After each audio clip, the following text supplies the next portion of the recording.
انتہائی قابل احترام سامعین گرامی، رمضان المبارک کی آمد ہے، اور یہ مبارک مہینہ اللہ تعالیٰ کا مہمان ہے، اور مہمان جتنا عظیم ہو گھر میں تیاری اور اہتمام اس کے مطابق ہوتی ہے۔ اگر معمولی مہمان ہو تو آدمی معمولی صفائی ستھرائی بہرحال کرتا ضرور ہے، بھلے تھوڑی کرے، لیکن جب مہمان بہت ہی عظیم الشان ہو، کوئی بڑی اہم شخصیت ہو، ایسی شخصیت کہ جس کے لیے آدمی اپنے گھر میں بٹھانے کی جگہ ڈیسائیڈ نہ کر پا، تو میں ان کو بٹھاؤں گا کہاں، میں ان کو کھلاؤں گا کیا، برتن کون سے ہوں گے، اور بعض دفعہ وہ برتن اس کو بازار سے خریدنے پڑ جاتے ہیں، اور بعض دفعہ محلے سے منگوانے پڑ جاتے ہیں کہ ان کا سیٹ اچھا ہے، ڈنر سیٹ، تو چلو اس کو استعمال کر لیتا ہوں۔ تو جیسے عظیم مہمان کا اہتمام بھی الگ سے کیا جاتا ہے، اس کے لیے تیاریاں الگ کی جاتی ہیں، پیٹی سے نکال کر چادریں، بیڈ شیٹیں اور لحاف وغیرہ وہ اچھے صاف ستھرے بچھائے جاتے ہیں۔ اسی طرح جو یہ اللہ تعالیٰ کا مہمان آ رہا ہے رمضان المبارک، یہ بڑا عظیم الشان مہمان۔ ویسے تو نماز، جب بھی کوئی نماز کا وقت آیا، کوئی حکم آیا، تو وہ بھی اللہ کا ایک مہمان ہوتا ہے۔ جب بھی آپ کے دل کے اندر خیر کا خیال آیا کہ میں یہ خیر کا کام کروں، وہ اللہ کا مہمان ہوتا ہے۔ اس کا اکرام یہ ہوتا ہے کہ آپ اس جذبے کی قدر کریں اور کر گزریں۔ لیکن یہ تو بڑا ہی مبارک مہمان ہے کہ جس کے اندر اللہ تعالیٰ نے ایک ایسی رات رکھی ہے جس کو لیلۃ القدر کہتے ہیں۔ اس ایک رات کی عبادت 1000 مہینے کی عبادت سے افضل قرار دے دی گئی ہے، اور اس مبارک مہینے کو اللہ تعالیٰ نے قرآن کے نزول کے لیے خاص کیا، اور اس مبارک مہینے میں حضرت جبریل علیہ السلام بڑے اہتمام سے تشریف لاتے، نبی پاک صلی اللہ علیہ وسلم سے قرآن کریم کا دور کیا کرتے تھے۔ اس مبارک مہینے میں اللہ تعالیٰ کی رحمت خاصہ وہ نازل ہوتی ہے، جنت سجائی جاتی ہے، جنت کے دروازے کھول دیے جاتے ہیں، جہنم کے دروازے بند کر دیے جاتے ہیں، شیاطین کو قید کر دیا جاتا ہے، اور روزے کی شکل میں، تراویح کی شکل میں، اور قرآن کریم کی تلاوت کی شکل میں بہت سارے اللہ تعالیٰ کے احکامات وہ بندوں کی طرف متوجہ ہو جاتے ہیں۔ تو بڑا ہی عظیم الشان مہمان، اس کی قدر تو ان لوگوں نے کی جو اس کی حیثیت کو سمجھتے تھے۔ نبی پاک صلی اللہ علیہ وسلم 2 مہینے پہلے اس مبارک مہینے تک پہنچنے اور زندگی میں برکت کی دعا کیا کرتے تھے۔ اللہم بارک لنا فی رجب و شعبان وبلغنا رمضان، اے اللہ ہمارے رجب اور شعبان میں برکت ڈال دیجئے اور ہماری زندگی کو اتنا لمبا کر دیجئے کہ ہم رمضان کی مبارک بہاریں دیکھ سکیں۔ تو یہ اہتمام ہی تو تھا۔ حضرت عائشہ صدیقہ رضی اللہ عنہا ارشاد فرماتی ہیں کہ نبی پاک صلی اللہ علیہ وسلم جب نفلی روزے شروع کیا کرتے تھے تو اس قدر تسلسل کے ساتھ آپ علیہ السلام نفلی روزے رکھتے چلے جاتے کہ ہمیں یہ خیال آتا کہ شاید اب آپ کبھی بھی نفلی روزے چھوڑیں گے نہیں، اسی طرح رکھتے رہیں۔ لیکن بعض اوقات آپ علیہ السلام نفلی روزے رکھنا جب چھوڑ دیتے تو اتنا لمبا بیچ میں عرصہ گزر جاتا کہ ہم سوچتے کہ شاید آئندہ آپ علیہ السلام نفلی روزے نہیں رکھیں گے۔ لیکن شعبان کے اندر آپ علیہ السلام نفلی روزوں کا زیادہ اہتمام کیا کرتے تھے۔ لیکن اس سب کے باوجود ارشاد فرماتی ہیں کہ جب نصف شعبان آتا تو آپ علیہ السلام روزہ رکھنے سے منع فرما دیتے کہ بس 15 شعبان ہو گئی ہے، اب روزہ نہ رکھو۔ اب روزہ کیوں چھڑوایا جا رہا ہے؟ اصل میں رمضان کی تیاری کروائی جا رہی ہے، کہ جیسے آدمی کہتا ہے نا کہ کچھ کھا پی لو، کچھ تھوڑا سا جسم میں طاقت آ جائے، ہم نے ایک بڑا کام آگے جا کر کرنا ہے۔ تو اس طریقے سے آپ علیہ السلام 15 شعبان کے بعد نفلی روزہ رکھنے سے منع فرماتے۔ تو اس کی غرض یہی تھی کہ ان 15 دنوں کے اندر آدمی تیار ہو جائے تاکہ پھر رمضان المبارک کے روزوں کے اندر اس کی جسمانی کمزوری وہ آڑے نہ آئے، اس کی عبادات کے اندر، اس کے روزے کے اندر، اس کے خلوت کے اندر۔ تو یہ بھی ایک اہتمام کی شکل ہے۔ اور دیکھیں کہ اکابرین نے، مشائخ نے کیسے اس کی قدر کی ہے، کہ ایسے ایسے مشائخ موجود ہیں کہ جو فرماتے ہیں کہ جن کی رمضان مبارک کے اندر 60 قرآن، 61 قرآن، 30 قرآن، ایسے قرآن کریم میں مطلب دن کا ایک قرآن، رات کا ایک قرآن، یا بعض حضرات 24 گھنٹے کا ایک قرآن۔ تو اس قدر ان لوگوں نے قدر کی، اہمیت دی اس مبارک مہینے کو۔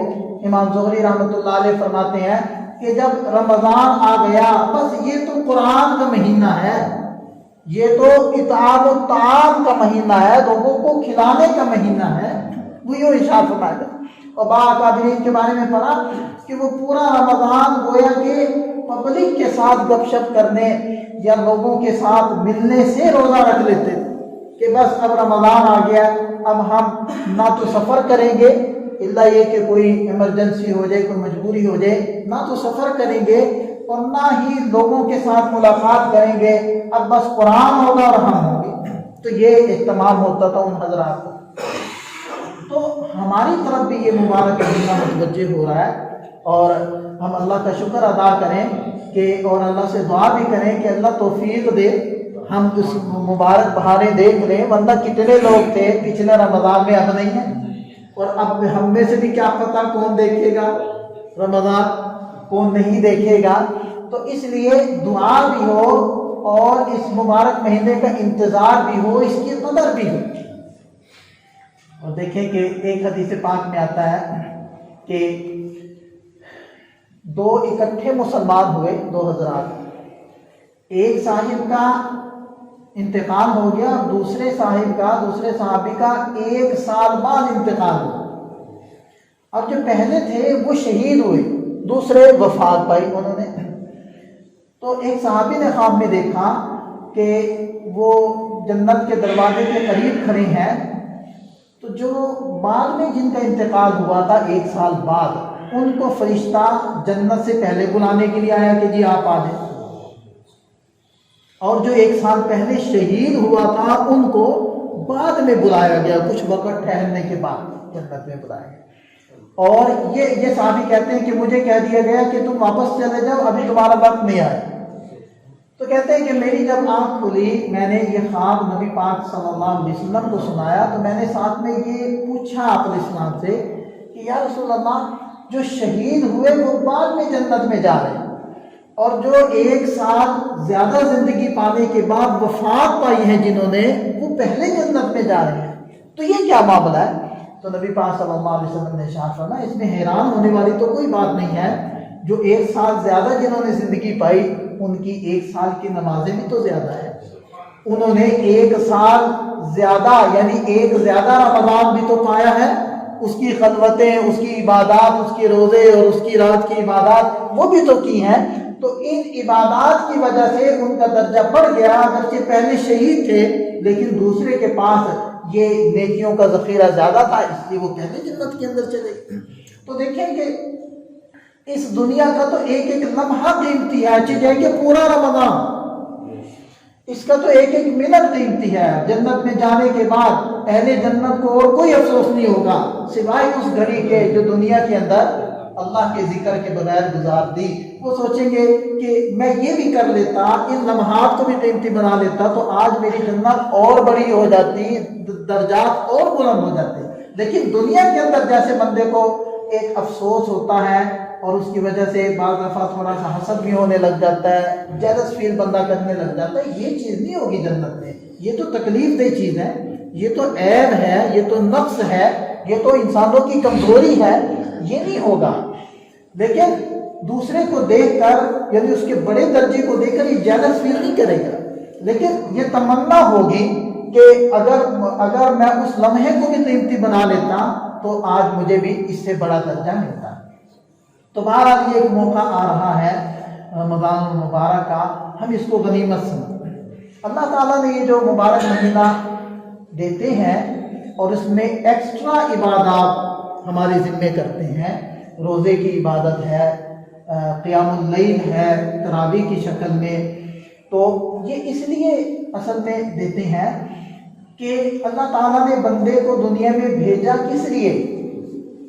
وَمَا خَلَقْتُ الْجِنَّ وَالْإِنسَ إِلَّا لِيَعْبُدُونَ، میں نے انسان اور جنات کو صرف محض اس لیے پیدا کیا کہ یہ میری عبادت کرے. لیکن ساتھ میں بندے کے ساتھ چونکہ ضروریات جوڑی ہیں، اس کو اجازت دے دی کہ تم اپنی ضروریات میں بھی لگ سکتے ہو. لیکن اگر ضروریات میں شرعی ضوابط اور قواعد اور قوانین کے مطابق لگو گے تو تمہاری وہ دنیا بھی دنیا نہیں ہوگی، وہ بھی دین ہوگا، وہ بھی عبادت کے اندر جائے گا. لیکن بہرحال ایک ہوتی ہے بالواسطہ عبادت، ایک ہوتی ہے بلا واسطہ عبادت. دکانداری کرنا، اپنے بچوں کو حلال رزق دینے کے لیے، یہ بھی عبادت ہے. دنیا کمانے کے لیے نہ ہو، بچوں کی روزی کا انتظام کرنے کے لیے ہو، اللہ کا حکم پورا کرنے کی نیت سے ہو، تو آپ کی دکانداری بھی دنیا نہیں ہے، وہ بھی دین ہے. اور اگر نیت خراب ہو تو میرا نماز پڑھانا بھی دین نہیں ہے، دنیا ہے. تلاوت کرنا بھی پھر دین نہیں ہے، دنیا ہے. دنیا کے لیے قرآن پڑھنا، چند ٹکوں کے لیے قرآن پڑھنا، یہ بھی پھر دنیا ہے، دین نہیں ہے. اور اللہ کے لیے دکانداری کرنا، یہ بھی دنیا نہیں ہے بلکہ دین. تو تصحیح نیت کے خلوص سے دنیا بھی دین ہے، اور نیت کے بگاڑ سے دین بھی دنیا ہے. تو بہرحال وہ اگرچہ ہماری نیت کے اخلاص کے ساتھ دنیا بھی دین ہے، لیکن بہرحال وہ اس کے اندر لگ کر ایک نوع کی غفلت تو پائی جاتی ہے. تو وہ بالواسطہ عبادت بنتی ہے، بلا واسطہ عبادت نہیں بنتی. تو اللہ تعالیٰ نے یہ مبارک مہینہ دیا کہ جو بندوں کا مجھ سے ایک بوجھ پیدا ہو گیا ہے دنیا کے کاموں میں لگنے کی وجہ سے، اپنی ضروریات کمانے کی وجہ سے، وہ بوجھ ختم ہو جائے اور بندے بالواسطہ عبادت کو چھوڑ کر بلا واسطہ جو عبادت ہے وہ زیادہ کریں، تاکہ بندے اپنے رب کے ساتھ جڑ جائیں. یہ ایک مقصد ہے رمضان کا. تو وہ مقصد رمضان کا ہمیں ایسے حاصل نہیں ہوگا کہ جس روٹین سے ترتیب سے ہم لوگ چل رہے ہیں اسی طرح چلتے رہیں رمضان میں، تو اس سے ہمیں یہ مقصد حاصل نہیں ہوگا. ہاں، روزہ روٹین میں چلتا رہے گا، تراویح کی بھی توفیق ہو جائے گی، وہ بھی ہم کر لیں گے، بقیہ نمازیں بھی ہم پڑھتے رہیں گے، ثواب مل جائے گا. لیکن جو مقصد تھا رمضان کا وہ حاصل نہیں ہوگا. لہذا رمضان گزرے گا تو لوگ سمجھیں گے چلو جی اب چھٹیاں شروع ہو گئی، اب پھر 11 مہینے چھٹیاں، اب پھر لوگ ڈھونڈنے سے نہیں ملیں گے مسجد. تو ہم نے اس مقصد کو سامنے رکھنا ہے. اب یہ مقصد حاصل کرنے کے لیے ہم ایسے ہی ڈھیلے ڈھالے چلتے رہیں بغیر مرتب کیے، اپنے آپ کو بغیر منظم کیے، ایسا نہیں ہوگا. ہمیں اس کے لیے کچھ مزید کوشش کرنی ہے. ان کوششوں میں سے پہلی کوشش یہ ہے کہ ہم اپنا نظام الاوقات ابھی سے مرتب کریں، آرگنائز کریں اپنے آپ کو. اور دیکھیں کہ اسلام ہمیں آرگنائزیشن سکھاتا ہے. ان الصلاۃ کانت علی المؤمنین کتابا موقوتا، نمازیں بھی خاص خاص اوقات میں فرض کی گئی ہیں. وہ اوقات گزر گئے تو آپ کی نماز نہیں ہوتی، وہ قضا ہوگی، ادا نہیں ہوگی. ادا تو نہیں ہوتی نا، پھر قضا تو پھر قضا ہے، وہ تو ذمے سے اتارنے کے مترادف ہے، ادا نہیں ہوگی. ادا کا وقت ایک خاص ہے، اسی میں آپ کو ادا کرنی پڑے گی، اس کے بعد نہیں. یہ کیا سکھا رہا ہے اسلام ہمیں؟ اسلام ہمیں یہ سکھا رہا ہے کہ کاموں کو اگر کرنا چاہتے ہو تو ان کے اوقات مقرر کرو، اور پھر ان اوقات میں ان کاموں کو کرنے کا اہتمام کرو، انتظام کرو. یہ نہیں ہے کہ کبھی کر لیا کبھی چھوڑ دیا، یہ نہیں. پھر وہ کام ہونے لگ جائیں گے، پھر وہ کام عادت بن جائیں گے، پھر وہ کام ہماری سوچ فکر میں داخل ہو جائیں گے، اور پھر وہ کام ہم سے چھوٹیں گے نہیں. یہ اسلام ہمیں سکھا. تو اس کے لیے ہمیں اپنا نظام الاوقات بنانا پڑے گا کہ رمضان المبارک کا مہینہ آ رہا ہے، یہ سیزن ہے کمائی کا نہیں، روپے اور دنیا کمانے کا سیزن نہیں. یہ دین کمانے کا سیزن ہے، یہ آخرت کمانے کا سیزن ہے، یہ رب کے ساتھ محبت پیدا کرنے، تعلق کو مضبوط کرنے کا سیزن آ رہا ہے۔ اس کو دیکھ کر ہم اس نقطے کو سامنے رکھ کر ہم اپنے آپ کو آرگنائز کریں اور اپنے اوقات کی ترتیب بنائیں کہ کس وقت میں کتنی تلاوت کروں گا، کس وقت میں رمضان مبارک کی اور دین کے علوم سیکھوں گا، کس وقت میں قرآن کی تصحیح کروں گا، کس وقت میں اپنے عبادات اور نفلی عبادات کو بڑھاؤں گا، اور کس وقت میں اپنے قضا شدہ نمازوں کو ادا کروں گا۔ ہاں تھوڑا سا بیچ میں وہ وقت بھی ہو جس میں آدمی اپنی جو دنیاوی مصروفیات ہیں ان کو برقرار رکھ سکے، ان کو جاری رکھ سکے، لیکن بہرحال ہمیں اس نقطے کو سامنے رکھ کر اپنا نظام الاوقات مقرر اور مرتب کرنا، یہ ہر ایک نے خود کرنا، کوئی دوسرا نہیں کر سکتا۔ ہر ایک اپنی مصروفیات خود جانتا ہے، اپنے بارے میں خود جانتا ہے کہ میرے قرآن کا کیا حال ہے، مجھے قرآن کتنا پڑھنا آتا ہے، مجھے قرآن کتنا سمجھ میں آتا ہے، مجھے اسلام کے شرعی مسائل سے کتنی واقفیت ہے، رمضان، روزہ، زکوٰۃ، تراویح، افطار، سحری وغیرہ وغیرہ۔ یہ اسی طرح جو بھی آپ کی فیلڈ ہے، چاہے آپ کو کاروبار کرتے ہیں، ملازمت کرتے ہیں، یا آپ زراعت کرتے ہیں، کسی بھی محکمے کے ساتھ آپ کا تعلق ہے، تو مجھے کتنے مسائل پتہ ہیں۔ شادیوں سے ہر ایک کو گزرنا پڑتا ہے، چاہے اپنی ہو چاہے بچوں کی ہو، غمیوں کو ہر ایک فیس کرتا ہے، وہ غم دیکھتا ہے، تو اس کے مسائل مجھے کتنے آتے ہیں۔ دوسروں کے ساتھ ڈیلنگ ہر ایک کو کرنی پڑتی ہے، وہ اہل خانہ ہو، وہ پڑوسی ہو، وہ کاروباری تعلقات کے کچھ لوگوں سے ہو، ہر ایک کو کرنا پڑتا ہے، تو اس کے مسائل مجھے کتنے آتے ہیں۔ یہ ہر ایک نے خود آئیڈینٹیفائی کرنا ہے، اس کی شناخت کرنی ہے، اور پھر اپنے نظام الاوقات میں اس کا بھی حصہ رکھنا ہے کہ میں کتنا وقت کیا کام کروں۔ تو پہلا کام تو ہمیں رمضان المبارک کے استقبال کے لیے اور اس کو مؤثر ترین بنانے کے لیے ہمیں اپنے آپ کو منظم کرنا ہوگا، اپنا نظام الاوقات بنانا ہوگا۔ دوسرے نمبر پر ہم یہ تو نیت کر لیں کہ مبارک مہینے کی کوئی بھی نماز جماعت سے نہیں چھوٹے گی، بلکہ تکبیر اولیٰ سے ہماری نہیں رہے۔ لیکن یہ اہتمام ہو جائے، یہ کوئی آسان چیز نہیں ہے۔ اس کے لیے ہمیں ابھی سے نیت کرنی ہوگی کہ ہم ابھی سے اہتمام کریں، آج سے ہی ہم اہتمام شروع کرتے ہیں کہ ہماری کوئی نماز تکبیر اولیٰ سے نہ رہ جائے۔ کوئی مجبوری ہو جاتی ہے تو وہ تو پھر انسان ہے، بشری تقاضے ساتھ ہیں، لیکن ہم پورا خیال کریں گے، اہتمام کریں گے کہ ہماری کوئی نماز تکبیر اولیٰ سے نہ رہے۔ اچھا، اگر ابھی سے اہتمام کی نیت کر لیں تو دو فائدے ہمیں ہو جائیں گے۔ ایک تو ان دنوں کے اندر، رمضان سے پہلے دنوں کے اندر اہتمام سے انشاءاللہ توفیق ملے گی رمضان مبارک میں بھی اہتمام کی۔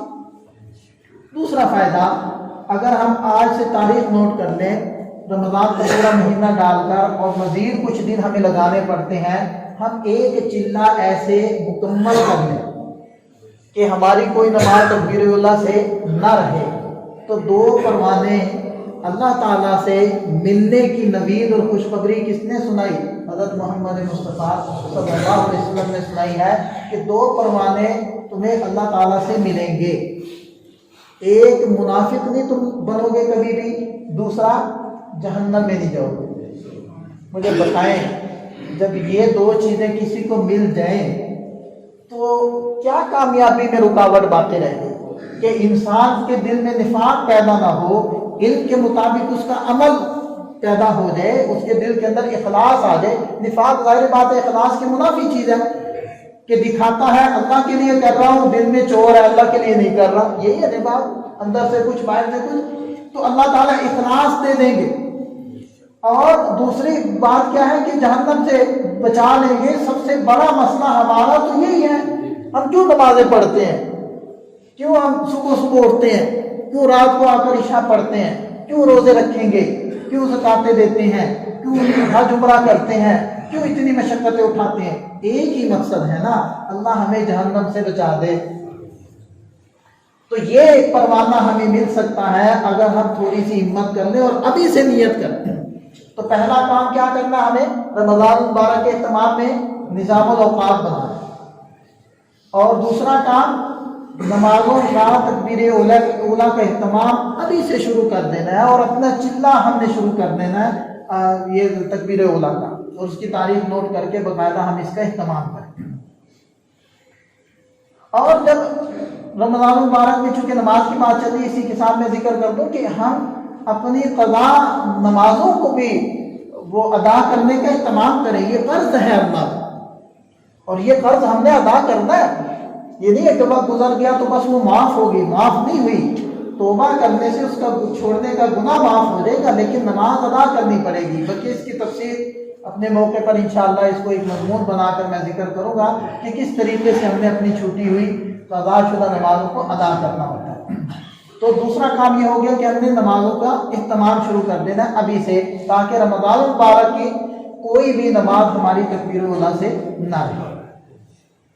تیسرا کام کہ ہم عید کی جو شاپنگ ہے وہ ابھی سے کریں۔ رمضان کی مبارک راتیں، رمضان کی مبارک گھڑیاں، کپڑے خریدنے میں، جوتے لینے میں، یا اور اہل خانہ کی جو چھوٹی چھوٹی چیزیں ہوتی ہیں ان کے اندر نہ لگیں۔ یہ بہت ہی مبارک اوقات آ رہے ہیں جو عنقریب ہمارے پاس آنے والے ہیں۔ اس کی قدردانی یہ ہے کہ ہم ان فضول کاموں میں، چلو اس اعتبار سے فضول نہیں کہتے کہ ضرورت ہے، تو ان ضروریات کے اندر ہم ان مبارک ساعتوں کو نہ لگیں، کیونکہ آدمی بازار جاتا ہے، بد نظری بھی ہو جاتی ہے، بد کلامی بھی بعض دفعہ ہو جاتی ہے، تو اس سے ہم اپنے اوقات عزیز کو محفوظ کریں، اور جتنی بھی گھر والوں کو آج ہی کہہ دیں کہ بھی جو ضرورت خریدنی ہے ہمیں بتائیں یا ہمارے ساتھ چلیں، ابھی سے وہ خرید لیں، رمضان میں ہمیں مجبور نہ کرنا۔ یعنی کتنا ہم اپنے اوپر ظلم کر رہے ہوتے ہیں کہ رمضان مبارک پھر اس کا بھی آخری عشرے کی بھی طاق راتیں جن کے اندر اہتمام ہوتا ہے لیلۃ القدر کا، پھر قدر دان کے لیے تو رمضان کی ہر رات ہی لیلۃ القدر، جس عشرے میں اللہ کے نبی صلی اللہ علیہ وسلم اعتکاف فرما رہے ہیں، معتکف ہو رہے ہیں کہ وہ مبارک رات مل جائے۔ اور آپ علیہ السلام نے جب اعتکاف شروع کیا تو پھر بقیہ زندگی کبھی بھی اس اعتکاف میں داخل نہیں کیا، سنت مؤکدہ۔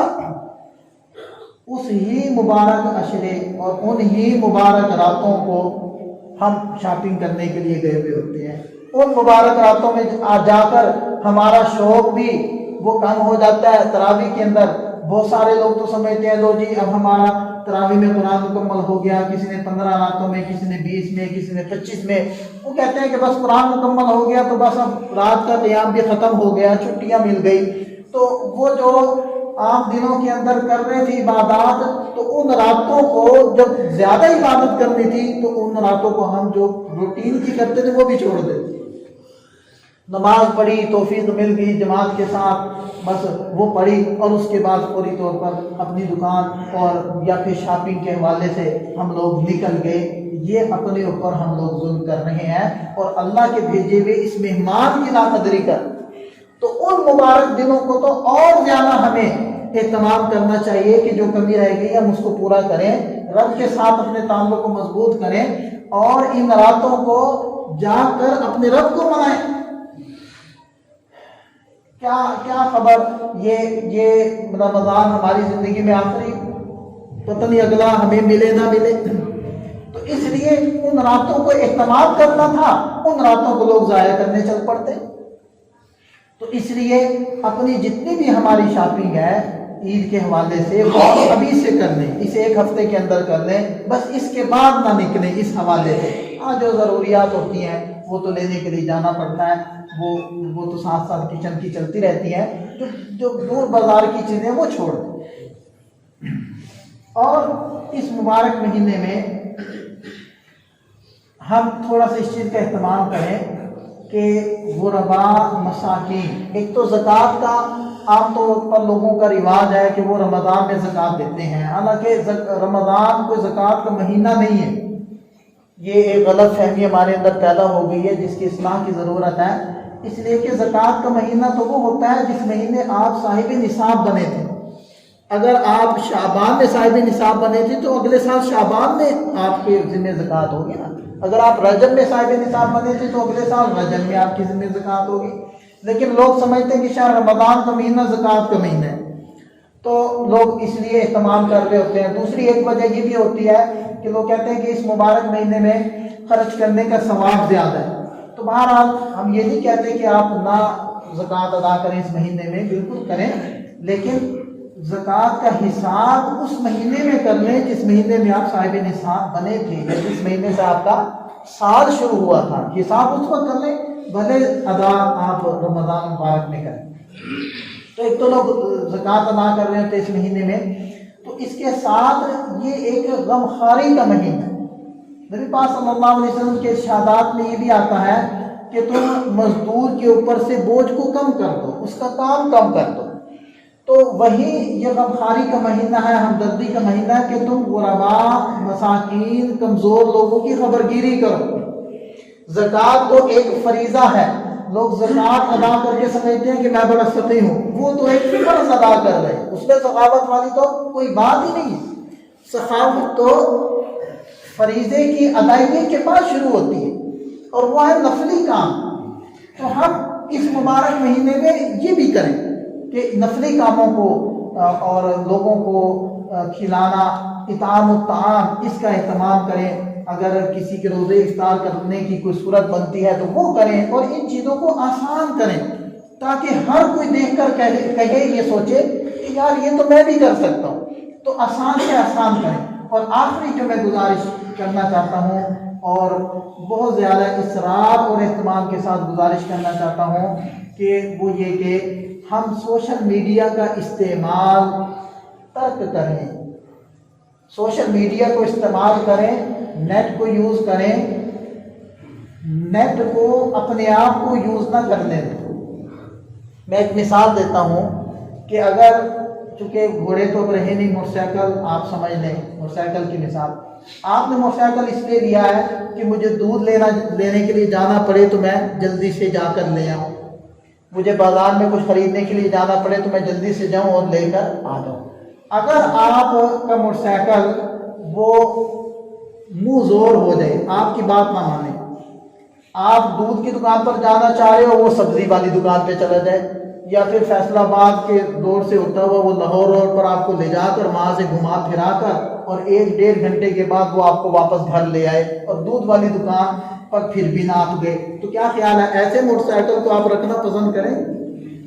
آپ کا تو مقصد ہی نہیں پورا کر رہا. اور یہ تو میں نے موٹر سائیکل کی اس لیے مثال دی کیونکہ گھوڑوں کا رواج نہیں رہا، ورنہ یہ مثال گھوڑے پر دینی چاہیے، کیونکہ موٹر سائیکل تو بیچارہ لوہے کا بنا ہوا، اس کے تو اندر عقل شعور ہی نہیں ہے. لیکن گھوڑا اگر ایسا کر لے، منہ زور ہو جائے، آپ کے قابو سے باہر ہو جائے، جہاں آپ لے جانا چاہے وہاں جاتا نہیں ہے، 1-2 گھنٹے ضائع کر کے آپ کو واپس لے آتا ہے، تو پھر آپ کو تو اس کا کوئی فائدہ نہیں، آپ تو اس کو نہیں رکھنا پسند کریں. بالکل اسی طرح یہ جو انٹرنیٹ ہے، یہ جو سوشل میڈیا ہے، یہ ہمیں اس لیے ملا ہے، یہ بھی ایک اعتبار سے دیکھا جائے اللہ تعالیٰ کی نعمت ہے. ہمیں یہ ملا ہے کہ ہم اس سے اپنے مقاصد پورے کر لیں، اور جو ہمیں چیز مطلوب ہے وہ اس کے جلدی جلدی سے ڈھونڈ لیں اور اس کے ذریعے سے فائدہ اٹھائیں. لیکن اگر آپ موبائل کھولتے ہیں، جو چیز دیکھنا چاہتے تھے وہ تو ذہن سے نکل گئی، اور گھنٹہ 2 گھنٹہ جیسے آدمی ورق گردانی کرتا ہے نا، اسی طرح آپ فیس بک گردانی کرنے کے بعد 2 گھنٹے بعد یاد آیا، وہ یار 2 گھنٹے گزر گئے، میں نے جو چیز دیکھنی تھی وہ تو میں ادھر گئے ہی نہیں ہوں. تو پھر مجھے بتائیں، آپ نیٹ کو یوز کر رہے ہیں یا وہ آپ کو استعمال کر رہے ہیں؟ حقیقت میں وہ آپ کو استعمال کر. تو میں یہ نہیں کہتا کہ سوشل میڈیا استعمال نہ کریں، سوشل میڈیا آپ استعمال کریں، اس کو اجازت نہ دیں کہ وہ آپ کو استعمال کریں. اپنی مقصد کی چیز لیں، مقصد کے علاوہ بقیہ چیزوں کو چھوڑ دیں. جب آپ مارکیٹ جاتے ہیں، ایسی شاپنگ مالز کے اندر جاتے ہیں جہاں ایک چھت کے نیچے بہت کچھ ہوتا ہے، آپ ساری چیزوں کو اگنور کرتے ہوئے کہاں جاتے ہیں؟ جو چیز آپ کو چاہیے آپ بس وہ چیز لیتے ہیں اور آ کر بل کرواتے ہیں اور شاپ سے باہر، اس مال سے باہر. آپ کو اس سے کوئی لینا دینا نہیں ہے کہ وہاں 1.5 لاکھ چیزیں پڑی تھی، یہ 2 لاکھ چیزیں پڑی تھی، کیونکہ نہ آپ کے پاس اتنی رقم ہے کہ آپ وہ ساری چیزیں خرید کریں، نہ آپ کی ضرورت ہے. آپ تو وہاں رکنا پسند نہیں کرتے، دیکھنا پسند نہیں کرتے، میرے پاس وقت نہیں۔ تو اسی طرح ہمارے پاس جو جمع پونجی ہے وہ ہمارے اوقات ہیں جو تیزی سے کم ہو رہے ہیں، اور اکثر مجمع یہاں ایسا ہے کہ جو اپنا اکثر زمانہ گزار چکے ہیں، تھوڑا باقی ہے، مطلب میری عمر کے یہ مجھ سے بڑے جتنے بھی لوگ ہیں وہ سب اکثر گزار چکے ہیں۔ 40 پلس میں تو میں ہوں، تو ظاہری بات ہے زیادہ سے زیادہ 60 تک جا رہے ہیں، 60-65 تک اگر ایوریج جو دیکھی جائے تو ہم اکثر گزار چکے ہیں، تھوڑا وقت باقی ہے۔ تو جس کی جیب میں اکثر سرمایہ یا تنخواہ کا بڑا حصہ خرچ ہو چکا ہو اور مہینے میں ابھی 15 دن 16 دن 18 دن 20 دن باقی ہیں، تو وہ تنخواہ پھر جو بقیہ ہوگی کیسے لگائے گی؟ سوچ کے بعض چیزیں کہیں کہ یار چھوڑو یہ پھر صحیح، یہ کوئی ضروری نہیں ہے اتنی، بعض دل میں تمنائیں پیدا ہوگی کہ میں یہ کھا لوں وہ لے لوں، تو کہے کہ کوئی بات نہیں پھر صحیح، ادھار صحیح۔ تو اس طرح پھونک پھونک کے وہ روپے استعمال کرتا ہے۔ اسی طرح ہمارا اکثر وقت گزر چکا ہے، ہمیں اپنا وقت کا سرمایہ خرچ کرتے ہوئے سوچنا ہے۔ تو اس لیے جب آپ کے پاس سوشل میڈیا ہے، نیٹ ہے، تو وہاں سرمایہ لگاتے ہوئے ذرا دھیان سے کہ کہیں یہ اوقات عزیز آپ کے برباد نہ ہو جائیں، نہ دنیا میں اس کا کوئی فائدہ نہ آخرت میں اس کا کوئی فائدہ۔ تو اس لیے اس مبارک مہینے میں ہم اس چیز کی پابندی لگائیں اپنے اوپر۔ بلکہ یہ مقولہ میں بارہا عرض کر چکا ہوں، امام غزالی رحمۃ اللہ علیہ نے احیاء العلوم میں ذکر کیا ہے کہ اگر اپنی اصلاح چاہتے ہو تو 4 کام کرو۔ پہلا، مشارطہ اپنے نفس کے ساتھ شرط لگاؤ، یہ کرنے ہیں یہ نہیں کرنے۔ پھر دن میں جب کوئی کام کرنے لگو تو مراقبہ کرو، تھوڑا سا سوچو ایک لمحے کے لیے کہ یہ میری دنیا یا آخرت بنانے والا ہے یا بگاڑنے والا کام ہے۔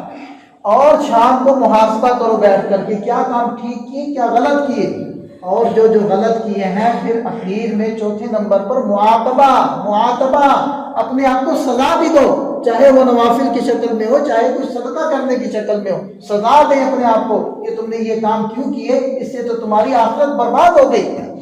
تو یہ اس طریقے سے جب ہم فکر مند ہو کر اپنے اوقات گزاریں گے تب ہماری اصلاح ہوگی۔ یہ خود بخود اصلاح نہیں ہوا کرتی۔ دیکھیں وہ واقعہ کیا ہے، حضرت حنظلہ رضی اللہ عنہ کیا فرما رہے تھے، نافق حنظلہ، اور پھر جب حضرت ابوبکر صدیق رضی اللہ عنہ سے ملے تو انہوں نے بھی کہا نافق ابوبکر۔ تو وہ متوجہ رہتے تھے، وہ فکر مند رہتے تھے، اپنے اندر جھانکتے رہتے تھے، اپنے بارے میں سوچتے رہتے تھے۔ ایسے نہیں تھا کہ بے فکری سے جو بس ٹھیک ہے زندگی جس جگہ کا پر چل رہی ہے چلتی رہے، ایسا نہیں ہے۔ جڑی بوٹیاں اگانے کے لیے زمین کو بیکار چھوڑنا ہوتا ہے، لیکن اگر آپ چاہتے ہیں کہ سود مند زمین بنے اور اس سے فصلیں اگے تو محنت کرنی پڑتی ہے، تھوڑی سی نہیں ڈھیر ساری، ہل بھی چلانا پڑے گا، بیج بھی ڈالنا پڑے گا، کھادیں سپرے کرنی پڑے گی، پانی لگانا پڑے گا، رکھوالی کرنی ہوگی، پھر اس کی کٹائی اور گہائی اور تب جا کر فصل ملے گی، اتنی مشقتوں کے بعد۔ تو بندے سے فصل اگے یعنی اس سے اعمال صالحہ کی فصل وجود میں آئے تو ویسے نہیں ہو جائے گا بے فکری سے، اس کے لیے فکر مند ہونا پڑے گا اور اپنے اوقات کی ترتیب۔ تو چند کام میں نے بتائے ہیں جو اس مبارک مہینے کے اندر ہم نے کرنے ہیں۔ سب سے پہلا کام کیا ہے؟ نظام الاوقات۔ سب سے پہلا کام کیا کرنا ہے؟ نظام الاوقات بنانا ہے ہمیں، ہر ایک نے اپنے حساب سے۔ دوسرا کام کیا کرنا ہے؟ تکبیر اولیٰ کا اہتمام نمازوں کا ابھی سے شروع کر دینا ہے۔ 2 کام ہو گئے۔ تیسرے نمبر پر کیا کرنا ہے جی؟ وہ اسی کے ساتھ منسلک ہو گیا، یعنی نمازوں کا جب ہم نے اہتمام کرنا ہے تو اسی کے ساتھ یہ چیز بھی ہے کہ ہم نے قضا نمازیں بھی ادا کرنی ہے رمضان میں، اور اب بھی اگر اللہ تعالیٰ توفیق دے دے تو ابھی سے شروع کر دیں، کیونکہ نمازیں ایسے معاف نہیں ہوں گی۔ تو یہ 2 کام ہو گئے، نظام الاوقات مقرر کرنا اور نمازوں کا ابھی سے اہتمام شروع کر دینا۔ تیسرا کام کیا کرنا؟ سوشل میڈیا لے لیں تیسرا کام۔ ہاں جی بالکل ٹھیک ہے۔ تو تیسرا کام آپ لے لیں کہ ضروریات ہم نے رمضان سے پہلے بازار کی ختم کر دینی ہے، گھر والوں کو بچوں کو لے جا کر جو شاپنگ کرنی ہے کر لیں، انہیں کہ رمضان کی مبارک ساتیں ہم نے ضائع نہیں کرنی، خاص طور پر آخری عشرہ اور مبارک راتیں۔ یہ 3 کام ہو گئے۔ چوتھا کام کیا ہے جی؟ زکوٰۃ اور صدقات، اطعام الطعام، اس کا اہتمام کرنا ہے۔ 5واں کام سوشل میڈیا کے اوپر پابندی لگائیں۔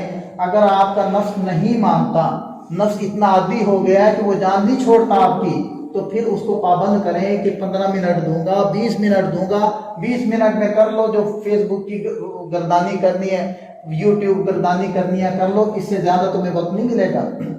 تو پابندی لگائیں اپنے اوپر، یہ 5 کام ہم کر لیں گے انشاءاللہ اللہ کی رحمت سے بڑی امید ہے کہ ہمارا یہ رمضان مؤثر بنے گا اور ہم اپنے اندر بدلاؤ محسوس کریں۔ تو اپنے آپ کو بدلیں، اپنے آپ کو بدلیں۔ دوسروں کے بدلنے کی ہم باتیں کرتے ہیں، ہمارے کہنے سے دوسرا کوئی نہیں بدلے گا، البتہ ہمارے اہتمام سے ہم بدل دیں گے اور ہم مکلف بھی اپنے ہی ہیں۔ اللہ تعالیٰ ہمیں سمجھ عطا فرمائے، عمل کی توفیق عطا فرمائے۔